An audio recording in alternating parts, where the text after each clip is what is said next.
పవన్ కళ్యాణ్ పై criminal case నమోదు.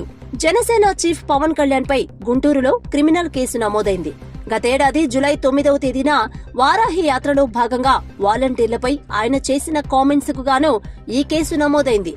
గుంటూరు జిల్లా తాడికొండ మండలం కంతేరుకు చెందిన వాలంటీర్ పవన్ కుమార్ ఇచ్చిన వాంగ్మూలం ఆధారంగా పవన్ కళ్యాణ్ పై కేసు నమోదైంది. విచారణకు స్వీకరించిన గుంటూరు 4 అదనపు జిల్లా కోర్టు న్యాయమూర్తి పవన్ కు నోటీసులు పంపారు.